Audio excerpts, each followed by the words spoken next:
अस्सलाम वालेकुम सर। वालेकुम अस्सलाम सर क्या हाल है आपके? रहमतुल्लाहि बरकातहू। अल्हम्दुलिल्लाह। अल्हम्दुलिल्लाह, उम्मीद है कि आप भी खैरियत से होंगी और अल्लाह के फजल से माह सियाम के की जो रोज़े हैं। हुई तो बरक़ात मुख्तलिफ जी जी। इबादात में हैं, उससे फैज़याब हो रही होंगी। अल्लाह ताला हम सबको फैज़याब करे, आमीन। आमीन आमीन। जी अल्हम्दुलिल्लाह, अल्लाह का बहुत शुक्र है। रोज़ा, तरावी, नमाज सभी अल्लाह के फ़ज़ल से, उसके हुक्म से और उसकी बरकतों रहमतों से जो है चल रहे हैं माशाल्लाह अच्छे से। अल्लाह कबूल फ़रमाए और बेहतरी फ़रमाए मज़ीद हमारी आमीन। इबादत में।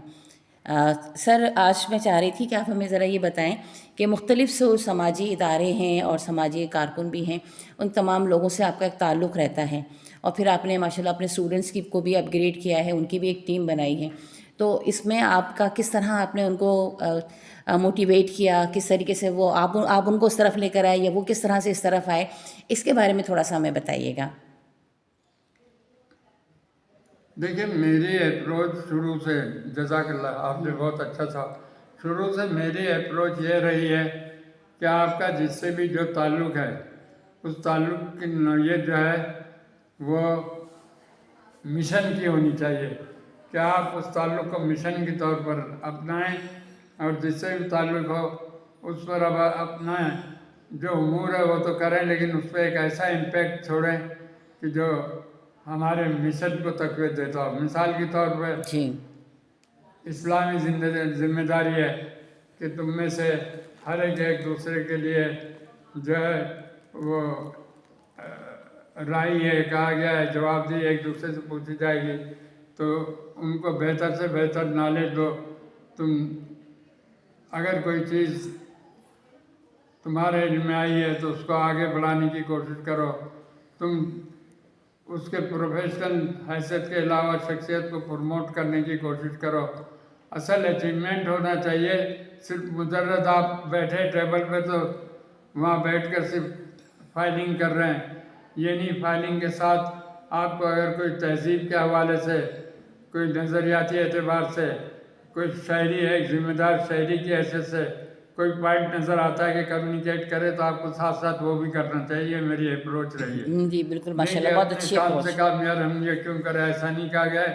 जो मौका आपको मिले इस्लाह माशरे का, इस्लाह गिरोह का, इस्लाह ख़ानदान का, इस्लाह ज़ात का, उससे पूरा फ़ायदा उठाया जाए। जी अब माशाल्लाह। मैं मेरे बता रहा हूँ उसका फ़ायदा जी जी। क्या होता है। जैसे मैं अपने तलबा व तालिबात को जो है हमेशा कोशिश करता था कि उनको बताऊँ कि उनका रिश्ता बॉस का और सबऑर्डिनेट का नहीं है, बल्कि अकीदत का रिश्ता है। सही। और इस तरह से अगर हम रिश्ते को निभाएं तो उस रिश्ते से रूहानी फैज़ भी पहुंचता है। सिर्फ आदमी इल्म हासिल करके बस ख़त्म नहीं हो जाता। और मेरे इस तरीके की वजह से मेरी बहुत से स्टूडेंट अल्हम्दुलिल्लाह इस नहज पर जो है वो परवान चढ़ी कि उन्होंने बाद में अपने अपने वालिदैन के घर में भी और अपने ससुराल में भी और अपने दफातर में जहाँ वो रही प्रोफेशनल लाइफ में, उन्होंने हमें बेनिफिट पहुँचाने की कोशिश की और रिगार्डफुली। अब माशाल्लाह। मिसाल के तौर पर एक बच्ची चक जुमरा जो फैसलाबाद के करीब गाँव है वहाँ की थी, वो मेरे पास पढ़ती थी, इस्लाम अनिका नवाज़। अच्छा। अब उस बच्ची ने कहा मेरे वालिदैन तो आगे पढ़ने नहीं दे रहे हैं, बड़ी मुश्किल से, चूँकि कॉलेज के करीब यहाँ इस्लामिया कॉलेज के घर था तो मैंने मुश्किल से इंटर कर लिया। तो सर मेरे वालिदैन को समझाए, आपने मुझे कहा कि आप पढ़ सकती हैं, आप आगे बढ़े, मैं नहीं, हमारे ख़ानदान में है ही नहीं तो मैं कैसे करूं। तो मैं अपने वालिदैन को किसी प्रोग्राम में लाती हूं, वो प्रोग्राम देखेंगे। तो लाई हमारे इस्लाम कॉलेज के प्रोग्राम में दावत दी, आए तो खुश हुए। उन्होंने बातचीत की कि भाई ये कहती है मुझे आगे पढ़ने दो, हमारे ख़ानदान में नहीं पढ़ने दिया जाता।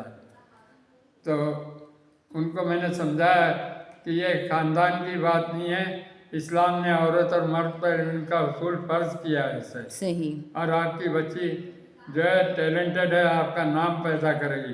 कहते लेकिन हमें कुछ मालूम नहीं है कि हम क्या कैसा दाखिला दिलाए, क्या करें, ये सारी जिम्मेदारी आपको करनी होगी। तो मैंने कहा ठीक है मैं कर लूँगा।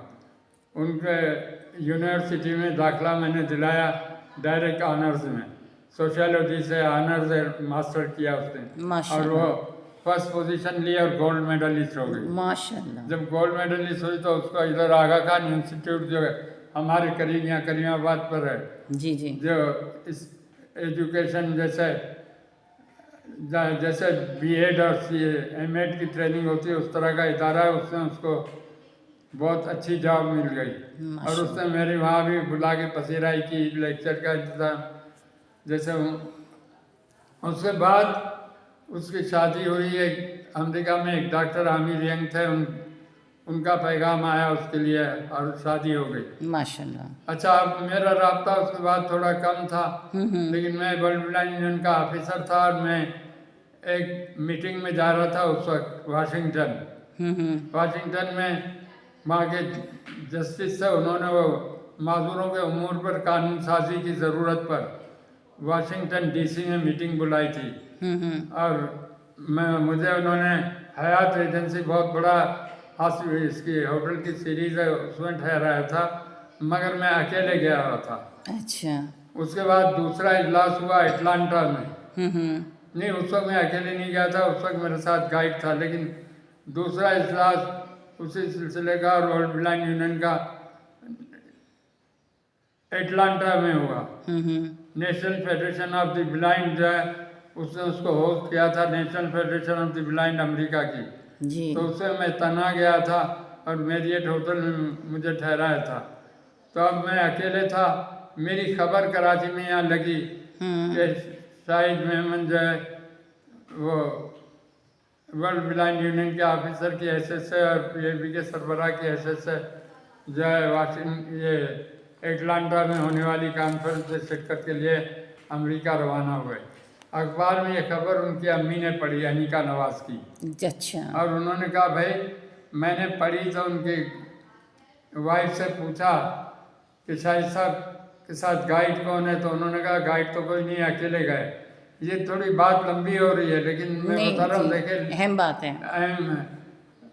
वो अकेले गए। अच्छा, अकेले वो अब देखिए ये उस बच्ची को नहीं, बच्ची के वालिदैन को एहसास हो रहा है। अच्छा, अकेले गए तो वहाँ अनिका मौजूद है, मैं उसको कहती हूँ कि वो सर को लुक आफ्टर करें। अच्छा, माशाल्लाह।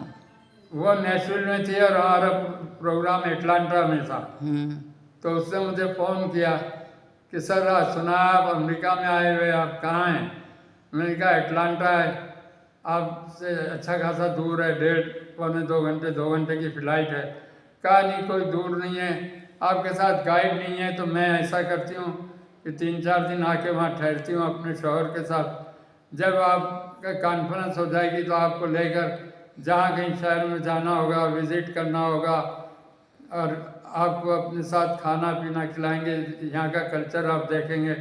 मैंने कहा भी भाई मुझे इतनी ज़रूरत नहीं है, यहाँ ये लोग सब लुक आफ्टर करते हैं और इनके प्रोवाइड किए हुए गाइड के साथ हम आते जाते नहीं। कह रहे मेरा ज़मीर गवारा नहीं कर रहा। मेरी अम्मी ने भी हिदायत दी है कि सर ने तुम्हें, ये तुम आज अमेरिका में सर की वजह से हो, अगर तुम पढ़ती नहीं तो तुम्हारी ना वहाँ शादी होती ना ये होता। तो मैं ये बता रहा था कि उसका फ़ायदा ये होता है कि पूरे ख़ानदान मोटिवेट हो जाते हैं। और इसका मुशाहिदा आपने भी किया होगा। जी बिल्कुल। जैसे मिस अजरा, सीमा वगैरह, मिस माजदा है, जी जी। उनके सारे घर वाले जो है ना इन मैनी वेज जो है कोऑपरेटिव, और तो वो आकर 3 दिन वहाँ ठहरे।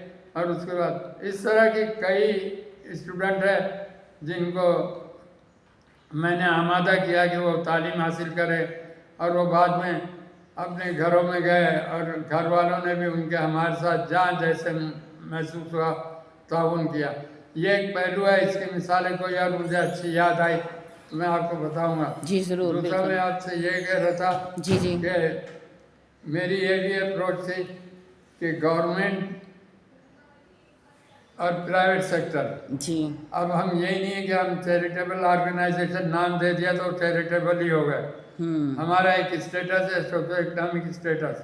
बिल्कुल। हम गवर्नमेंट के साथ अपनी डिमांड करें, अपनी रिक्वेस्ट करें, अपना हक लें, लेकिन जो हमारा शेयर बनता है वो भी दे ताकि उन पर एक इम्पैक्ट आए और आपको रिगार्डफुली आपको डील करें। बिल्कुल सही तो बात ये है। मेरी अभी से नहीं, शुरू से हम लोग सोशल वेलफेयर के इदारों में जहाँ हमें मौका मिलता था वो कहते थे, तो हम अपने जो डोनर थे, सोशल वर्कर थे, उनसे कोशिश करके उनको ताउन दिलाते थे। अब मिसाल के तौर पर मैं कह रहा हूँ, जी जी नेशनल बुक फाउंडेशन का जो ये ब्रेल प्रेस हमने पीएबी की डॉक्टर शाह की तजवीज़ पर जो है ये कायम हुआ था, और उसमें डॉक्टर शाह और मैं उनकी एडवाइजरी पे रहे। फिर डॉक्टर शाह के बाद कई साल कमेटी का चेयरमैन भी रहा। तो उसमें जब भी उनको मुश्किल होती थी पेपर वगैरह, उनके यहाँ अक्सर पेपर का मसला रहता था, नहीं आता था। मैंने कई बार पेपर प्रोवाइड किया पैप की तरफ से, एशियन मिलान यूनियन की तरफ से, कोशिश करके इदारों को जैसे हम फंडिंग करते थे मुख्तलिफ जगह, जी इसी तरह से हमने ये जो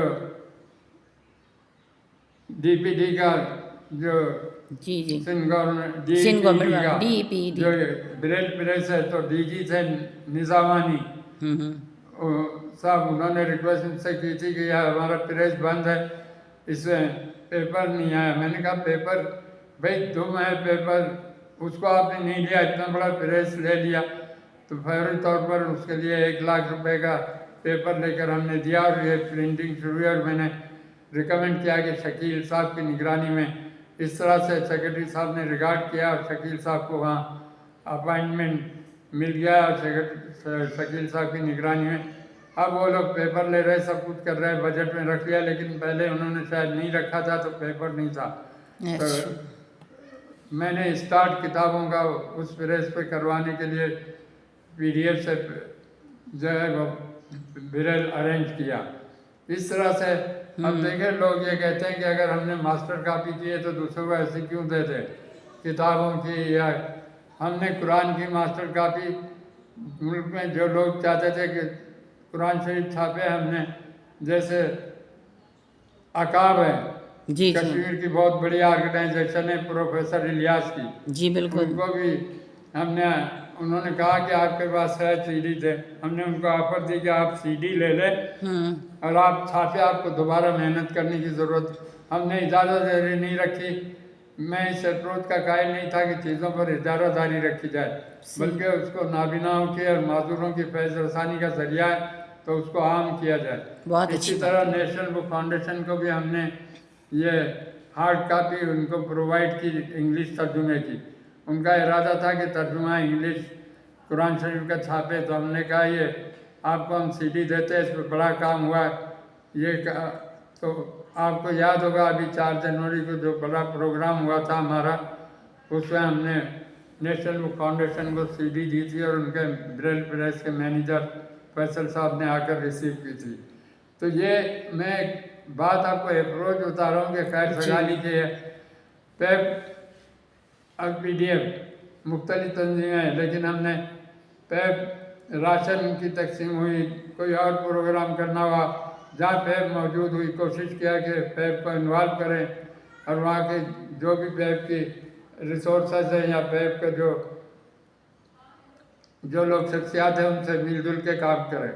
तो इसका फ़ायदा ये हुआ कि इसके बावजूद के ज़ाहिर है इदारे मुकाबलों में होते हैं, लेकिन अभी आपने एक बहुत बड़ी कोशिश देखी कि रमज़ान से चंद रोज़ पहले हमने 3 इदारों का पीडीएफ, पीएबी सिंध और नहीं हाँ पीएबी सिंध और सिल्वर जुबली स्कूल दोनों का मिल के था जी, और पीएबी नेशनल के जो डॉक्टर फातिमा शाह इंस्टीट्यूट है उनके बच्चों को हम लोगों ने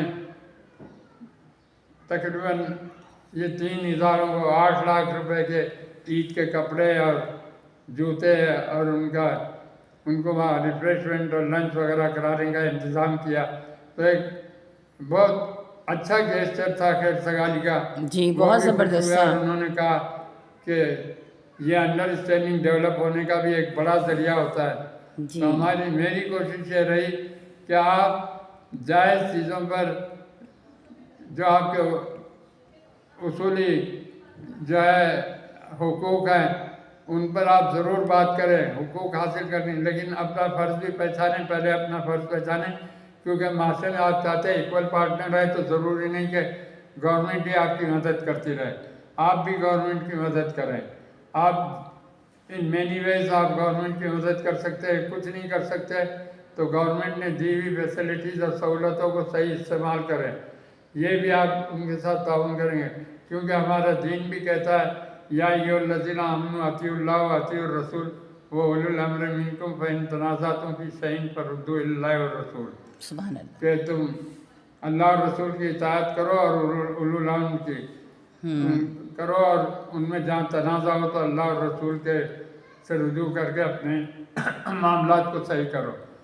तो इस अप्रोच से फ़ायदा ये हुआ कि बजाय जब मैंने PDF बनाई थी जी। तो एक आम तासुर ये हो रहा था कि एक मुकाबले की तंजीम है, लेकिन मैंने from the very first day जी जी। जब वो यूनुस जहांगीरी साहब वगैरह ने वेब हाउस में जो है ज़िले ब्रांचें बनाई, उसके बाद में हमने उनके इदारे में जो डॉक्टर ये जो PAB का रिसोर्स एंड ट्रेनिंग सेंटर का इदारा था जहाँ बच्चे बच्चियाँ थी, उनको हर साल हमारी कोशिश थी from the very beginning PDF बनी, उस वक्त से ही हम उनको रमज़ान में कपड़े वगैरह दिलाते हैं।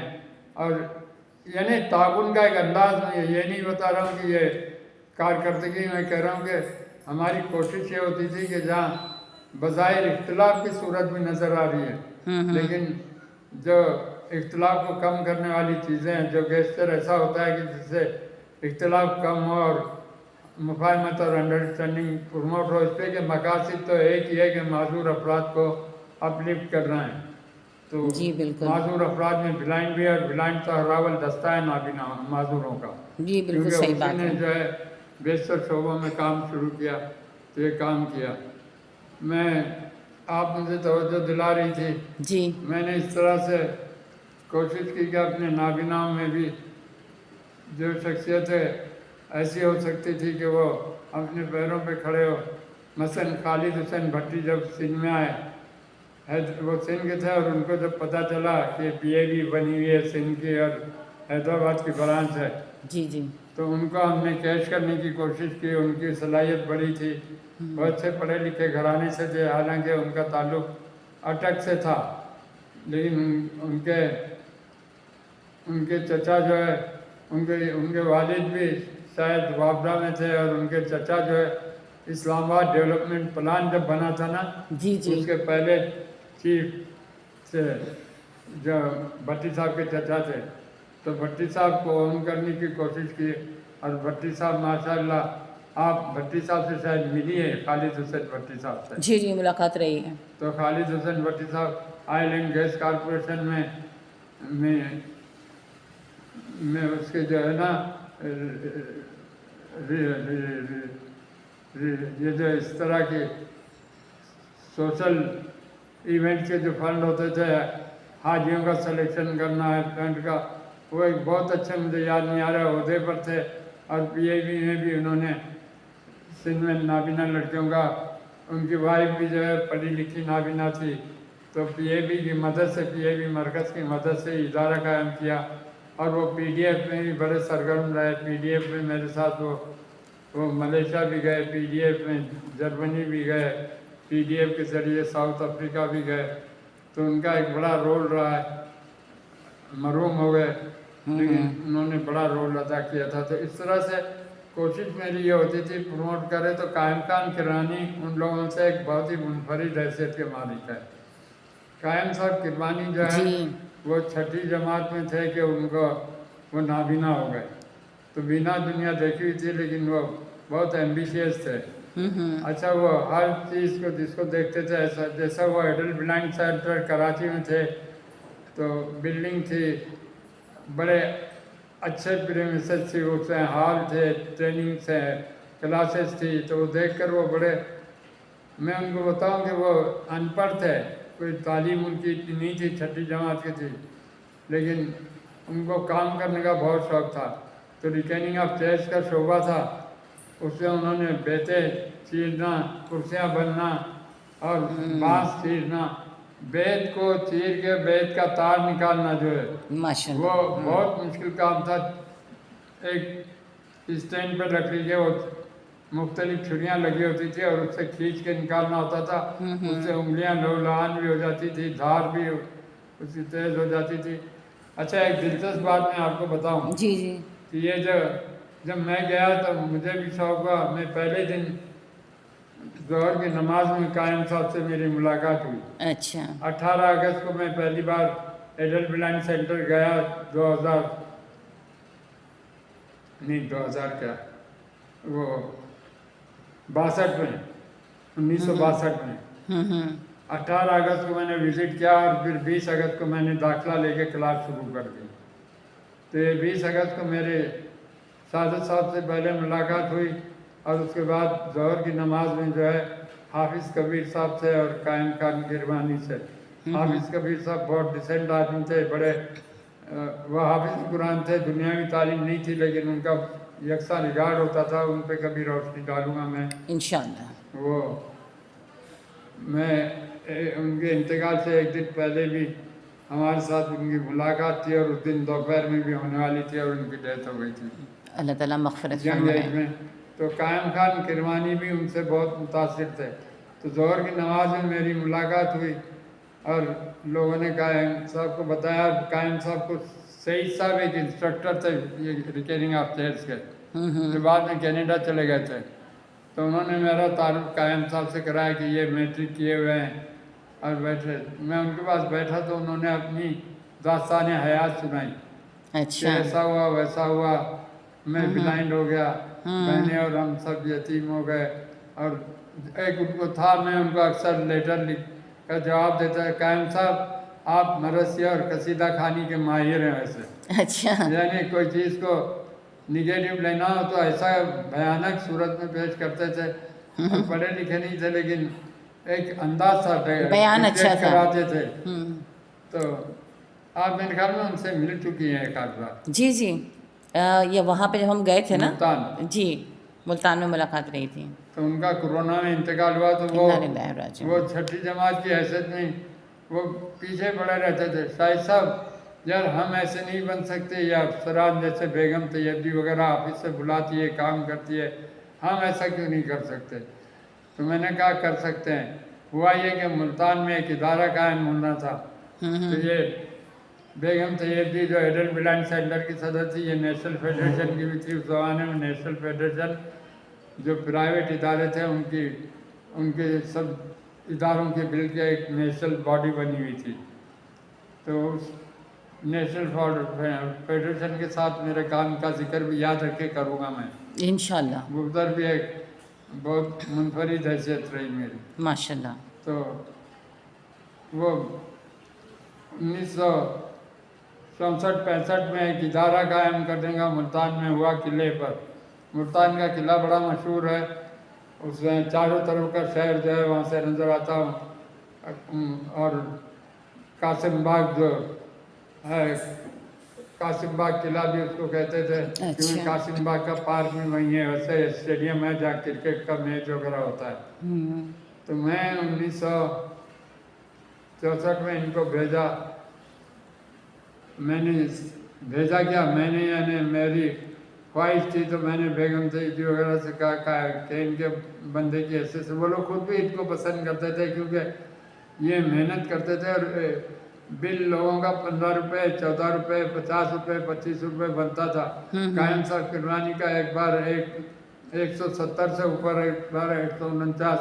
सबको हैरत होती थी, रात को 2-2 बजे तक बैठ के वो बेते चीरते थे, बांस चीरते थे, लोगों के लिए वो फ्रेम बनाते थे ताकि बाकी नाबीना आकर कुर्सियों का काम करें।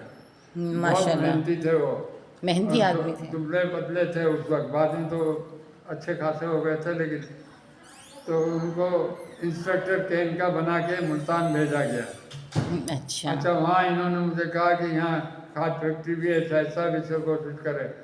तो मैंने खाद फैक्ट्री को लेटर लिखा पीएबी के जनरल सेक्रेटरी के हैसियत से, क्या ये आपके यहाँ कुर्सियाँ होती है बनाने के लिए, इनको परमानेंट एम्प्लॉय करे। लकीली उन्होंने मेरे लेटर को मान लिया माशाल्लाह। वो खाद फैक्ट्री जो है फर्टिलाइज़र काफ़ी अरसे तक, अभी भी बहुत बड़ी फैक्ट्री है वो, लेकिन उसका हेडक्वार्टर अब वो लाहौर ले गए हैं। अच्छा। पाक अरब फर्टिलाइज़र। पाक अरब फर्टिलाइज़र था वो, तो उसमें कायम साहब को नौकरी मिल गई थी और उसकी वजह से उनके अफसरान से इधर उधर ताल्लुकात हुए। दूसरी तरफ वो स्कूल कायम हुआ ना, जी जी। तो स्कूल में सामाजिक कारकुन आते थे, तो मेरा आना जाना इसलिए बहुत हुआ। 68 में पहली बार मैं गया तो उन्होंने बड़ी पजीराई दी और मुझे देखकर हैरत हुई कि बहुत अच्छी जगह है काम करने के लिए। तो माशाल्लाह। कायम साहब के लिए मैंने कोशिश बड़ी की। कायम साहब वहाँ जनरल सेक्रेटरी बने। उनकी अपनी मेहनत बहुत ज़्यादा थी और उसको डिज़र्व करते थे। माशाल्लाह। तो उसके बाद कमोबेश हर महीने 1.5 महीने में मेरा एक चक्कर मुल्तान लगता था उस इदारे को बनाने के लिए। मगर कायम साहब जो है ना, हंगामी जी, जी। इक़दामात के कायल थे। तालीम नहीं थी लेकिन वो कहते थे हमारा हक है। उन्होंने माजूरों को धरना दे के बिठा दिया कि हमारे पास स्कूल बनाने की जगह नहीं है। तो अच्छा। ये महकमा अनहार पंजाब में मशहूर है, नहरों का महकमा, जी। ये उसकी ज़मीन थी, उस पर कब्जा कर लिया। बाद में गवर्नर ने आके उसको ऑफिशियल किया, लेकिन इन्होंने कब्जा करके और उससे डोनर से मदद लेके 4 दीवारी बनाई। फिर उससे ऐसे ऐसे बिल्डिंग बनाई जो आपने बिल्डिंग देखी है, जी जी। ये बाद में रेगुलराइज हुई है, पहले ऐसी कब्जे वाली बिल्डिंग थी, अच्छा। यानी कब्जे वाला प्लाट था। तो इससे कायम साहब की हिकमत अपनी ऐसी होती थी, जो नया आता था ना, आप यहाँ पर हमें ये बना दे, ये हम आपके नाम की कर देते थे। जी। और वो बनाया, कभी कभी उसको रहने नहीं देते थे, लेकिन बाद जब ज़रूरत पड़ी तो एक चीज़ को वहाँ तोड़ा और नया बोर्ड लगा दिया, ये अब आपके नाम की, आप पढ़ दें। तो सही। वो इस किस्म के ड्रामाई इक़दाम करने के लिए बड़े माहिर थे, लेकिन उन्होंने अपनी इन कोशिशों से उसे एक बड़ा इदारा बना दिया। जी। उनके इदारे से कई लोग निकल कर मुख्तलिफ जगह गए और वो इदारा अब भी काम कर रहा है। और वो नाबीना थे और उनका एडमिनिस्ट्रेशन इतना ज़बरदस्त था कि वो एक आवाज़ लगाते थे तो गेट का चौकीदार भी हिल जाता था।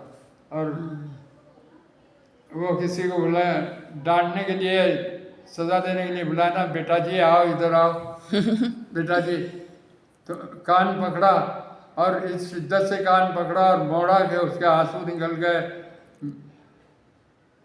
बड़ी कैफियत ख़राब हुई। लेकिन उन्होंने उसको ऐसा नहीं करते, आपको पता है ना बेटा जी, यानी ज़बान से बेटा जी बोल रहे और कुछ नहीं बोल रहे। तो बोलो तुमने ऐसा क्यों किया, माफ़ी, रोते रोते माफ़ी मांगते थे बच्चे। तो अगर स्टाफ है तो स्टाफ को भी बुला कर उसी वक्त इतनी बुरी तरह झाड़ देते थे और निकाल देते थे। डिसिप्लिन तो थे, यानी कि हाँ, बहुत डिसिप्लिन का बहुत ख्याल रखते थे, इसका मतलब हुआ। बहुत उन्होंने वहाँ अहले हदीस वालों को दावत दी कि आप आएँ, हम लोग आपके मसलक के ही हैं, तो आप मस्जिद बनाए। तो आपने देखा है जहाँ हम ठहरते हैं हॉस्टल में, जी जी। उसी में। उसमें अच्छा, ये मस्जिद है। हॉस्टल का कमरा मुझे कहा ना कि हमने ऐसा किया है कि मैंने कहा नहीं जी, मैं आइडिया आपको देता हूँ, आपके मेहमान आएंगे, उनके लिए अटैच बाथ की भी ज़रूरत है और सेपरेट कमरे सीधे होने की ज़रूरत है, आप इतने मेहमानों को बुलाते हैं। जी तो ये जो हॉस्टल जिससे आप लोग ठहरती हैं, जी। जी। इस वक्त पीछे से जो दरवाज़ा दिया है मैंने, और ये ऑफिस का हिस्सा था, आपने देखा होगा, ये एक तरफ वॉशरूम बना हुआ है और उसके वॉशरूम की दीवार पर ही ऑफिस पे कायम साहब बैठ के डीलिंग किया करते थे। बाद में मेन ऑफिस अलहदा बना लिया था। तो ये उसी से निकाला हुआ है। उस कमरे में ना वॉशरूम थे ना कोई ऐसी चीज़ थी, तो उसका कनेक्शन भी दरवाजे निकाल के वॉशरूम बना के, फिर जिस कमरे में बाद में बैठने लगे कायम साहब, उसमें कमोड वाला और दूसरा वॉशरूम लगाने का वो तजवीज़ मैंने दी कि यहाँ से दरवाज़ा निकालें। तो उन्होंने फ़ौरन उसको बुलाया इंजीनियर को और बोला ये शाहिद साहब जैसे आइडिया दे रहे हैं ऐसा बनाएं।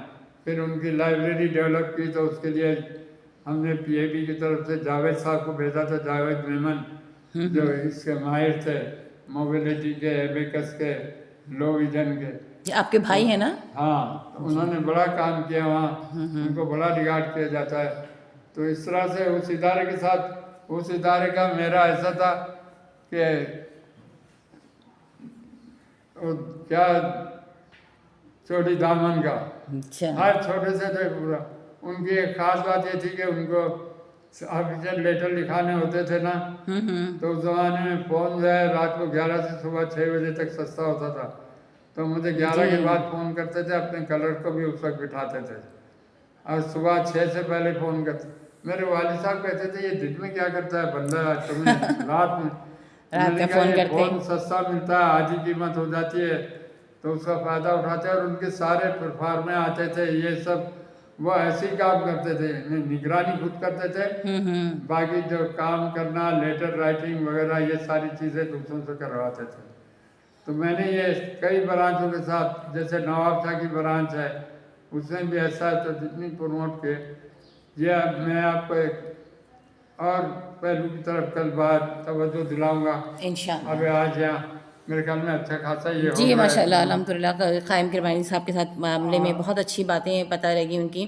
और जब हम लोग भी गए रहे थे वो भी अपने बारे में बहुत सी बातें बताया करते थे, मुझे बहुत सी चीज़ें याद आप भी एक हैं। सवाल ये भी कीजिएगा कि जी सर अल्हम्दुलिल्लाह माशाल्लाह काफ़ी बातें हुई हैं, और बस अल्लाह ताला जो है वह हमें भी आपकी तरह इतनी मेहनत करने और क़ायम साहब की तरह बेहतर काम करने की तौफ़ीक़ अता फ़रमाए और हमारे कामों को कबूल फ़रमाए। आमीन सुम्मा आमीन। इंशाअल्लाह ताला कल फिर आपसे मुलाकात होती है, रमज़ान भी है तो ज़ाहिर है कि ज़्यादा देर तक अभी क्या आपके लिए 12:15 हुए? जी मैं देखती हूँ।